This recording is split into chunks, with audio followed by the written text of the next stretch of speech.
Qué bacanería es estar en el campo disfrutando y coreando con un corito sano, tú sabes. Dite algo, Lucas. Ya estamos listos. Necesito que a partir de este momento le presten atención a lo que tienen ante ustedes. El corito histórico. Panas y bellas damas, sean bienvenidos todos a un nuevo episodio de El Corito Histórico, el podcast donde les contamos la historia de Venezuela de una forma amena, clara, concisa y entendible. Es decir, como no te la contaron tus lamentables profesores de historia de Venezuela del bachillerato, que son la razón por la cual terminaste votando por Chávez. Aquí les habla el profesor Javier Lara. Dite algo, Dorian Márquez. Eso es así. Aquí ha llegado nuevamente el dúo de la historia presentándoles otra emisión del podcast de la historia de Venezuela. El podcast en donde te estamos hablando de los sucesos del pasado de este país, pero en el idioma del corito sano, el idioma, mira, coloquial, de ahí a ahí, porque esos próceres, esos tipos que tú ves en las estatuas, también eran como tú y como yo. Háblales ahí, Manao. Así es.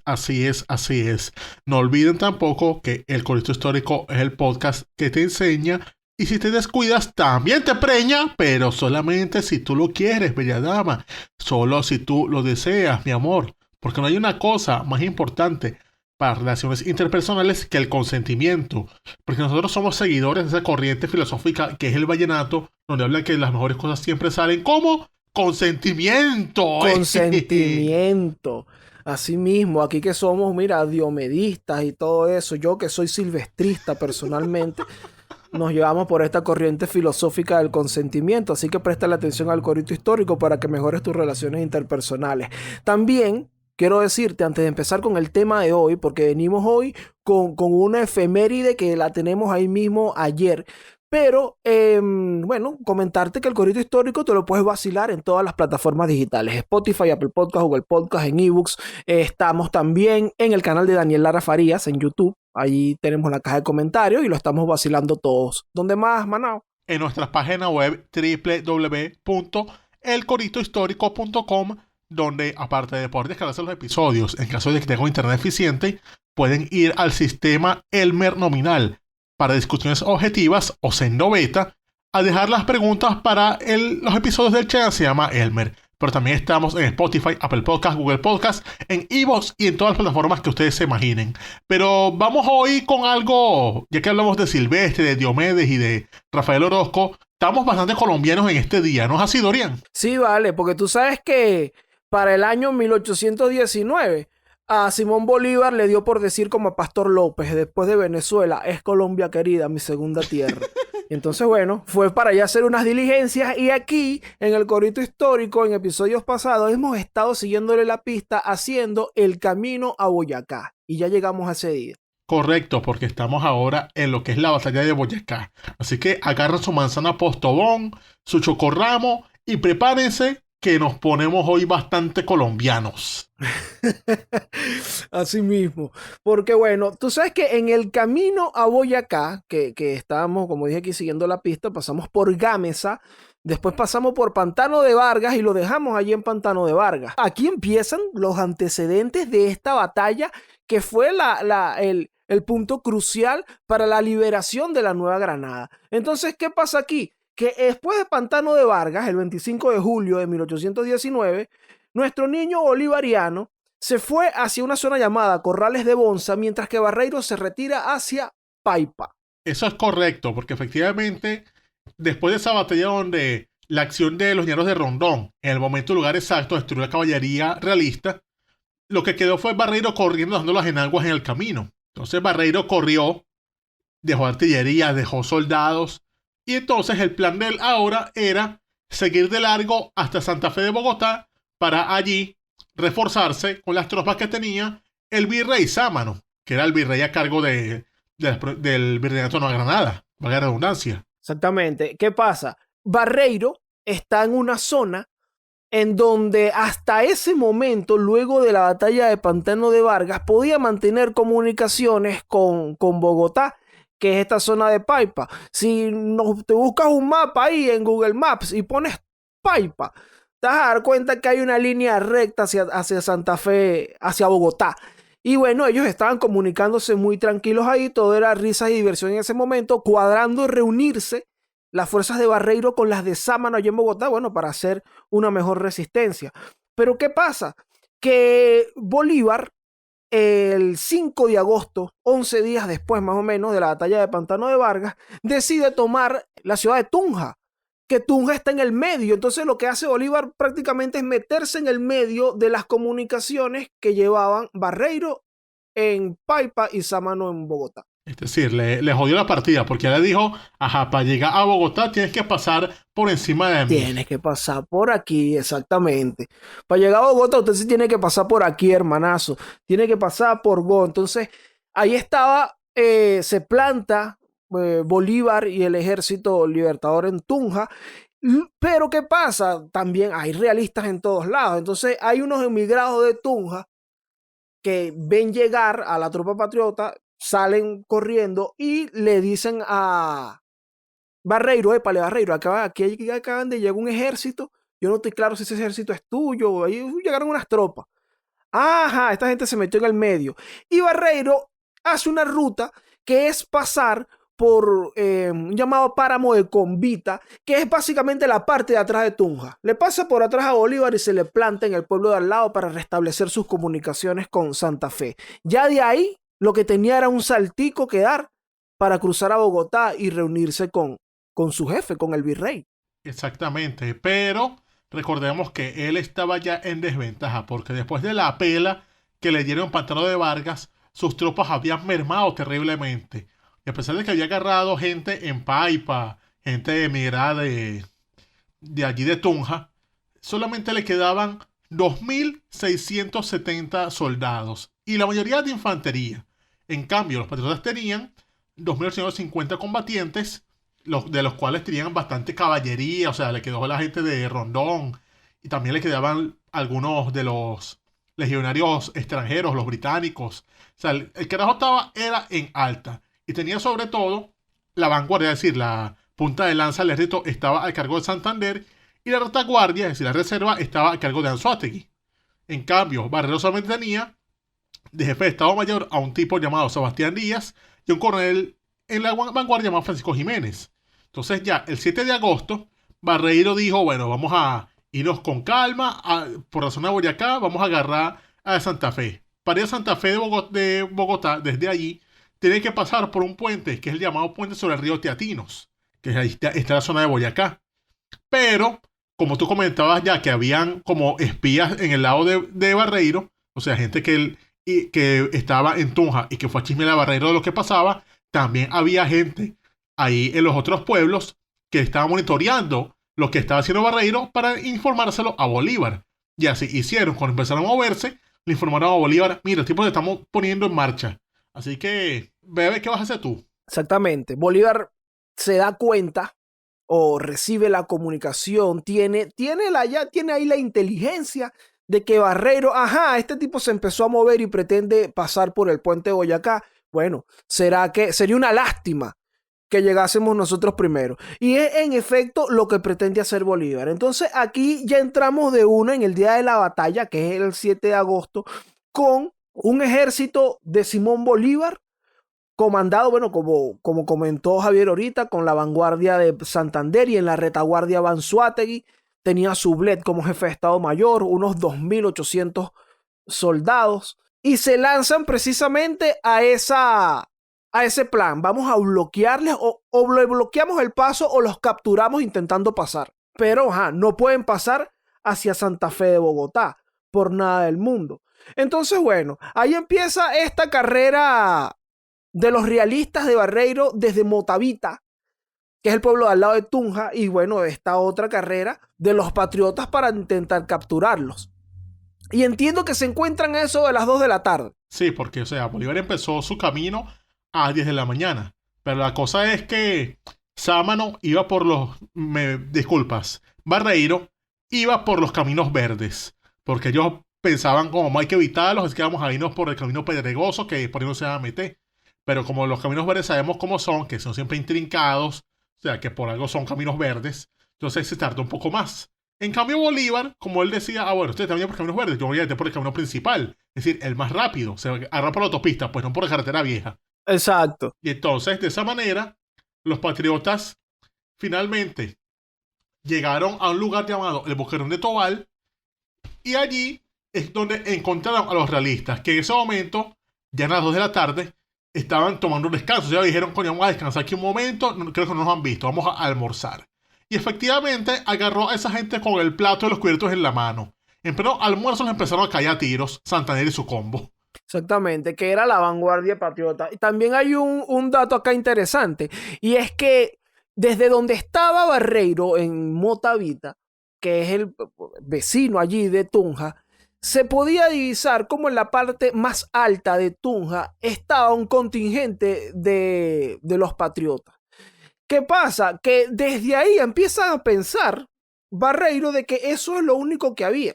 Entonces, en este momento, el día cuando los pescan con los platos en la mano, digamos, con los muslos de pollo, con los estofados de brontosaurio en el plato, cuando los encuentran allí, bueno, ¿qué vamos a hacer? Vamos a estar aquí a la defensiva, pero ya va. Estos deben ser los mismos tipos que nosotros vimos allá. Vamos a armarnos y vamos a intentar contener esto. Nosotros podemos contener esto, piensan los realistas, mientras cruzamos el puente. Y ahí empieza el tiroteo y empiezan a perseguir a esta caballería, a esta vanguardia, y cuando se dan cuenta, está todo el combo, están todos los muchachos ahí esperándolo. Un tal Rondón por un lado, bueno, como mencionamos ahorita, Anzoátegui, y ahí empiezan entonces los combates. Las acciones principales aquí se dan, uno, por parte de Anzoátegui, entiendo, y Rondón, que atacan por el centro y hacen que la tropa realista se divida en dos. Ah, claro. Entonces, uno, empiezan a intentar huir por el puente que ya lo tenía tomado Santander. Coño, o sea, no había manera. Tenían de un lado a Anzoátegui con Rondón y al otro lado del puente, o sea, donde podían huir, los agarraba Santander. Estaban en un sanduchito y ellos eran el relleno, era la mortadela. Exactamente.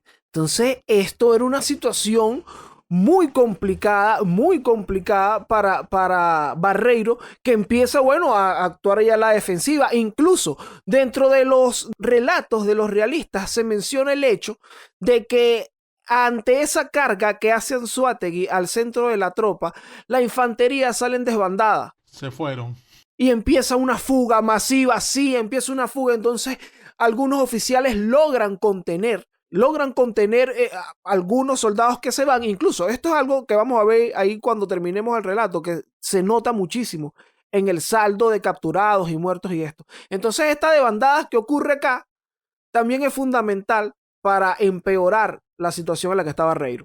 Y no solo es que la infantería estaba huyendo, también pasó que la caballería, un escuadrón, huyó, o sea, agarró un camino verde y huyeron por el camino de Samacá. No, ahí no los capturaron, o sea, los tipos lograron huir. Pero hubo otro escuadrón, el llamado Batallón 2 de Dragones del Ejército Español, el cual lo escoñetaron feamente, que no quedó ninguno. Y entonces, bueno, sin caballería, lo que quedaba era pura infantería allí. Y entonces, lo que pasó aquí fue que Santander le ordenó a uno de sus combos, el combo de las guías de Casanare, le dijo que pasaran el río Teatinos, para dejarle por la espalda a la vanguardia realista. Es decir, otra vez, como si ya no estuviesen suficientemente apachurrados por las dos tropas venezolanas, ahora también tenían un tercer escuadrón coñeciándolos. Y entonces de esa manera coñecieron a la guardia realista que está al cargo de Francisco Jiménez. Se enfrentaban a los llaneros también, pero coño, no había manera. Y entonces, bueno, lanzó también Santander los batallones de cazadores y el primero de línea, y eso terminó de resolver la contienda, porque ahora pasaba que Barreiro trataba de recomponer la infantería, pero entre que tenía a uno huyendo, otros estaban recibiendo fuego, verga, el carajo empezó ya como a sudar frío. Entonces la gente se empezó a rendir. Exactamente. Bueno, ya como nos damos cuenta hasta este momento, es una batalla que no sé si se puede llamar batalla, porque empieza justamente con unos tipos que según unos relatos estaban comiendo. También se dice que estos tipos estaban en camino, simplemente iban y que bueno, vamos rapidito antes de que venga el lobo, antes de que venga por ahí nuestro niño bolivariano. Como quiera que sea, Este evento no está planteado como el encuentro de dos fuerzas que iban a matarse, sino como unas que estaban, mira, tenían un plan y las otras los capturaron, prácticamente como una emboscada que ocurre en Boyacá, en donde, bueno, de inmediato en los primeros tiros, es una acción que dura 2 horas. Sí, Y de 2 a en los 4. primeros, Fue como una exacto, clase de historia en la escuela. exactamente. Y desde los primeros disparos y de las primeras acciones, disculpa, los realistas se desbandan, se van a la huida, porque bueno, en realidad los están tomando de sorpresa. Pero bueno, esto resultó un enorme desastre allí para Barreiro, que tiene que... las fuerzas que están rodeadas tienen que rendirse. Terminan un montón huyendo. El mismo Barreiro acaba huyendo ese día, 7 de agosto, a eso de las 4 o 5 de la tarde. Quedaron ahí cerca de 100 realistas muertos. Entre ellos el comandante Salazar tengo entendido que el de la vanguardia. Y también quedaron, o sea, quedó un gentío ahí preso o muerto. Y también 150 heridos. Y apenas patriotas tuvieron solamente 13 muertos y 53 heridos. Esto que estás diciendo, lo referente a los números, es lo que decía hace un momento, que daba cuenta de la desbandada que hubo en el bando realista, porque fíjate que el parte de guerra del boletín del Ejército Libertador dice que en efecto todo el ejército enemigo quedó en nuestro poder. Dice también que fueron prisioneros casi todos los oficiales, casi todos los comandantes y mayores, y más de 1.600 soldados con sus armamentos y municiones. Entonces, si ellos tomaron más de 1.600 soldados, ponte que tomaron 1.700, murieron unos 150 muertos y 150 heridos. Entonces, aquí llegamos como a un número de 1.900 soldados y el resto se fue. Eran 2.600, 2.700 hombres. Cerca de 700 desertores. Entonces, podríamos decir que el resto se dio una desbandada de una vez. 700 que huyeron. Que es un montón, claro. Son un par de batallones se fueron ahí. Entonces, esto ahí con unos números rápidos y respecto también, tomando como en consideración lo que da el ejército patriota en su boletín. Tú sabes que también, además, porque nosotros comentamos en los episodios anteriores, par de citas de el coronel Barreiro, de José María Barreiro, de que Barreiro dijo, no, a Bolívar ese lo voy a fusilar yo, tranquilo, ni Dios me quita la victoria. Sí, cuando dijo esa vaina en Pantana de Barrio, que no, ni Dios me quita la victoria, soy arrechísimo, para que después viniera nuestro pana Rondón y lo cogiera. Exacto. Le hiciera un juego llanero. Soy inmortal, maldito menor, decía José María Barreiro. Pero entonces nosotros decíamos en aquellos episodios, le habíamos hecho un cuentico sobre esto. ¿Y qué pasa? Que acá, en la batalla de Boyacá, que se supone que es la batalla decisiva para la liberación de la Nueva Granada, y ya le vamos a contar por qué es, Barreiro, como vemos, termina en tremendo berenjenal, acaba huyendo, pero es capturado el día siguiente, el 8 de agosto. Pues entre la madrugada del 8 de agosto y la noche del 7 de agosto que lo capturan. Pero el cuento es que él andaba todo huido, o sea, que si, no sé si andaba solo, pero la cuestión es que él se encuentra a un muchachito, un niño soldado, con el que era muy común, muchachos luchando batallas de infantería. Un muchacho llamado Pedro Pascasio Martínez se lo encuentra armado con una lanza y coño, Barreiro se dice que necesitó sobornar, necesitó lanzar una bolsa con oro. Pero el muchacho le dijo, no, usted no va para ninguna parte. Usted se queda aquí. Y bueno, se lo llevaron. Ese muchacho se llevó a Barreiro y se lo llevó ante el Libertador. Vale. A Barreiro, o sea, Barreiro venía hablando, roncando, boconeando desde Gámeza, roncó en Pantano de Vargas y a Barreiro lo bataneó un carajito de 12 años. No, Barreiro. Tú lo que eres un locote, ¿vale? O sea, y realmente... te puede hacer algo por la boca. No te da pena, chico. Ah, sí. Ve, Barreiro, qué bola. El bicho, o sea, ¿qué pasa? Esto es totalmente cierto. El nombre del soldado, era un soldado de infantería, como del batallón Rifles, algo así, llamado Pedro Pascasio Martínez. Muchacho de 12 años que entiendo que estaba acompañado de otro soldado negro, el negro José, entiendo, que él tenía una lanza y el negro tenía un fusil. Llegaron, a Barreiro, mira, ¿quién es ese? Ah, no, usted se viene con nosotros. Se lo llevan a Bolívar ¿Quién es usted? Coronel Barreiro. Ah, sí, Bolívar. Ah, sí es la vaina. Ah, bueno. Ah, tú eres que ibas a fusilarme. Pásamelo para acá. Pásamelo para acá, empezó Simoncito. No, realmente le dieron un muy buen trato a Barreiro, según, bueno, las fuentes que consultamos, le dieron un trato preferencial. Incluso muchas fuentes de la historia colombiana hablan de que, bueno, Bolívar incluso le dio el saludo militar porque era el comandante del ejército contrario, el ejército enemigo. Lo recibió como sus honores militares. Y lo hizo prisionero, pero a Barreiro lo bataneó un niño de 12 años. Y bataneado te quedaste. Y las consecuencias de esta batalla fueron que, bueno, el 8 de agosto, ya en camino a Bogotá, en Venta Quemada, expiden el boletín número 4 sobre la batalla de Boyacá. O sea, aquí dan el parte. Entre otras cosas, también se dicta el decreto de la Orden de Boyacá. Esta orden, esta medalla, para dársela a los batallones y escuadrones que lucharon en este combate.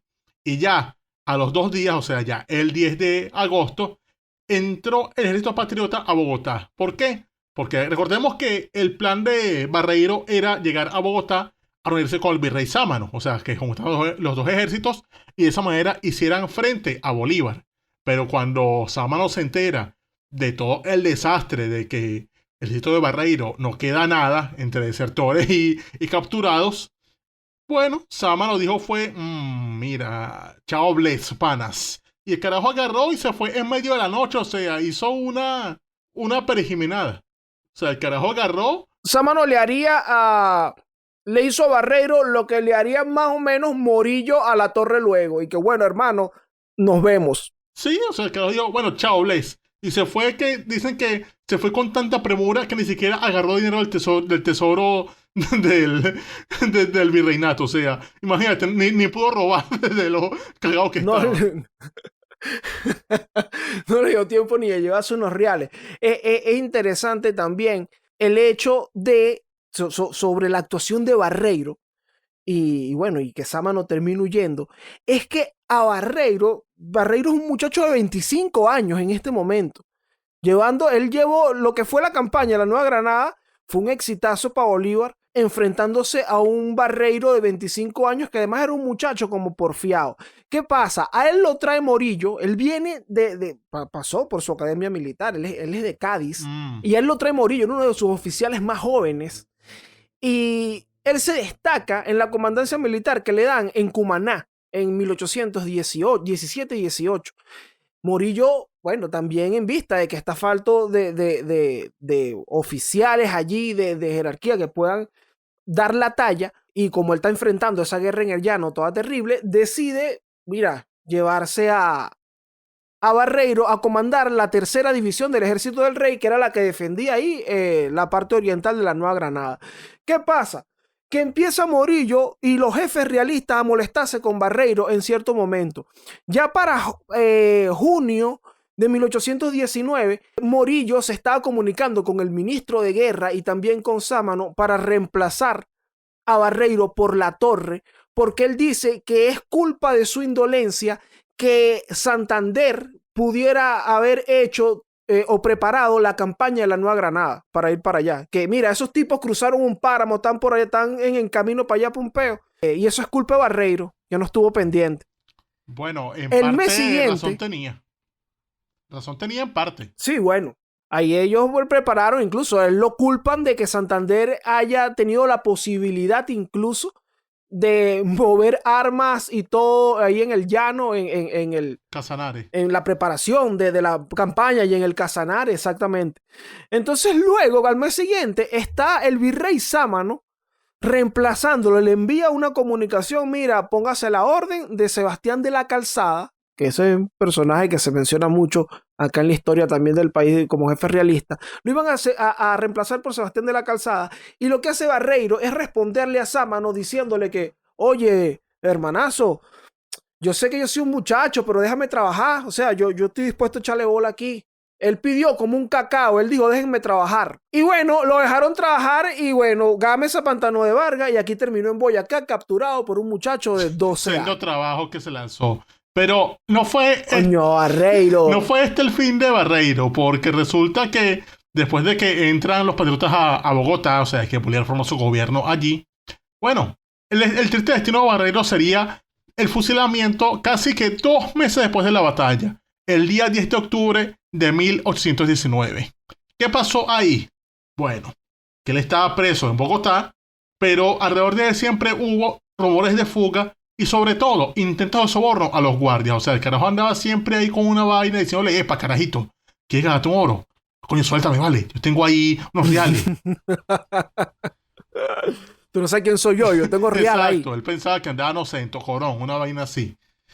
Y entonces pasaba que en esos momentos, ya para aproximadamente septiembre, octubre del año 19, Bolívar había dejado encargado del poder en Bogotá a Santander porque él estaba en Pamplona preparando campañas hacia Venezuela. Pero también pasaba que él estaba intentando entablar comunicaciones con Pablo Morillo para hacer lo que más adelante sería el armisticio.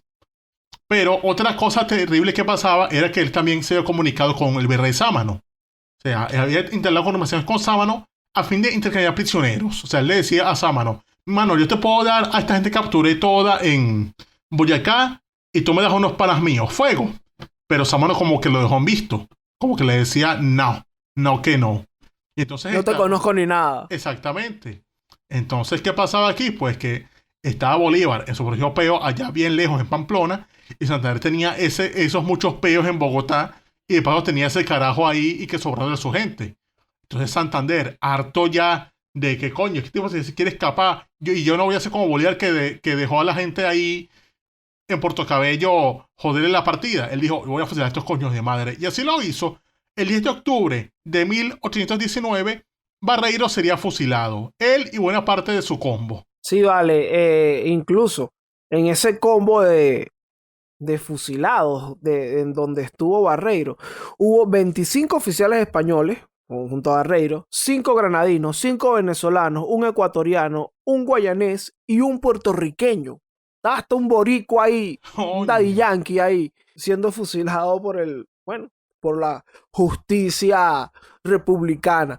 Pero bueno, ese fue el triste final de Barreiro. Tú sabes que también, hablando de triste, me hiciste recordar también un poco del final, digamos, de este muchacho Pedro Pascasio Martínez, el que atrapó a Barreiro. Porque tú sabes que, oye, atrapó a Barreiro, hermano, el que estaban, el jefe del otro bando, se lo entregan. Y al muchacho, uno, lo ascienden a sargento con 12 años, y 2, le prometen una pensión de 25 pesos. Pero tú sabes que por ahí yo encontré un memorial que se escribió para el centenario del natalicio de Bolívar, allá en Colombia, en donde, bueno, un par de historiadores mencionan esto porque fueron a entrevistar al señor que tenía para ese momento, bueno, como 90 años, estaba un señor, un anciano en ese momento. Y echa el cuento de cómo atrapa a Barreiro, un tipo que era leñador, y ellos dicen que es un carajo que está en el olvido, que no tenía ni medio y que ni él mismo era consciente de, bueno, el evento en el que había participado. Entonces a este carajo le prometieron esa pensión y no se la dieron. Ah, coño, o sea, le hicieron la primera promesa de, bueno, señores, le damos a una casa a esta señora. Y la señora se vivió en un rancho de tabla. Ese fue el primer atleta olímpico que le prometieron una casa. Coño, claro que sí. Pedro Pascasio Martínez. Coño, qué bola, o sea, le habría salido mejor de los reales a Barreiro. Oye, cuando te pones a ver, sí, Pedro Pascasio, yo me hubiera quedado con este oro y me pierdo, me hago un viaje y me hubiese ido, ¿verdad? Pero bueno, patria, lo hizo. Eso, lo hizo por la patria, hermanazo. Y bueno, ahí está pues una anécdota interesante ahí también que deriva de la batalla de Boyacá. Y bueno, como mencionó Javier hace rato, la importancia, el punto crucial de esta batalla es el hecho de que al desarticular el ejército de Barreiro que pretendía reunirse con Sámano, Sámano dice, hermano, bueno, aquí no hay más nada que hacer, chao les, yo me voy. Y se termina de ir y eso, bueno, hace que deja el camino libre para que los patriotas entren a Bogotá. Sí, otra cosa es que el resultado del fusilamiento de Barreiro dejó una agria nota en relación entre Bolívar y Santander, como comentamos en el episodio de este ser lamentable que es Santander, porque Bolívar le estaba diciendo que no, coño, tú no tienes por qué fusilar ese carajo, precisamente porque estamos ahorita tratando de conversar con Morillo para empezar a negociar y de esa forma salvar a unos prisioneros que él los tiene. O sea, tú acabas de condenar a unos amigos de nosotros a que posiblemente sean fusilados. O sea, ¿qué bolas tienes tú? Pero bueno, digamos que Santander estaba en ese momento todavía en su derecho a fusilar porque la guerra de muerte seguía en vigor. Y bueno, Bolívar estaba muy distraído, no le hizo caso y bueno, fusilado te quedaste. Y ahí no hay manera de volver. Pero creo que hasta ahora, creo que aquí llegamos a la batalla de Boyacá. No, o sea, ya gracias a esta batalla es que la actual República de Colombia es independiente. O sea, gracias a esa batalla se acabó con el ejército principal que defendía Bogotá y de ahí todo lo que fue en la actual Colombia empezó a caer como efecto dominó. Exactamente, esto es como mencionamos, por eso seguimos el camino a Boyacá, porque es como El Carabobo colombiano. hablar de la batalla de Carabobo, exactamente, en el territorio de la Nueva Granada. Entonces, bueno, si esta es, no sé, tu primer episodio del Corito Histórico, o si no te has escuchado los otros episodios del Camino a Boyacá, para que sepas allí con detalle cómo fue que Barreiro terminó siendo aquí, cómo fue que él boconeó al principio y terminó siendo humillado completamente, llégate para esos episodios que estamos ahí. Ya que llegamos al final de la batalla de Boyacá. Así es, así es, así es. Pero si les gustó el contenido y están aquí en el canal de Daniela Farías en YouTube, pueden darle like. Si tienen algún planteamiento que hacer, alguna pregunta o duda, pueden hacerla aquí o directamente yéndose a nuestro sistema Elmer Nomina para discusiones objetivas, se llama Elmer, y allí nos harían una pregunta que podríamos contestar en los episodios del se llama Elmer. Pero también, si están en las otras plataformas de podcast como Spotify, Apple Podcast, Google Podcast y demás, bueno, y les gustó esto, pueden compartirlo, o sea, recomendarlo con sus panas, con sus bellas damas, o pasarnos a una de sus bellas damas, panas, también. Recuerden también que estos episodios están todos disponibles en elcoritohistórico.com, el sitio web en donde nos ayuda nuestro pana Manuel Durán, y eso está ahí en formato MP3 para que te lo descargues y también guardado para la posteridad en el archivo de internet, que por ahí, oye, no recuerdo el nombre de la persona ahora que dije eso, pero alguien nos escribió que nos consiguió por el archivo de internet. Entonces imagínate, ahí estamos guardados en esa máquina del tiempo también para que te vaciles los cuentos y la historia de Venezuela en el idioma del Corito Sano. Así es, así es, así es. Pero bueno, panas, este fue el Corito Histórico de la batalla de Boyacá, el Carabobo colombiano. Me quité ya.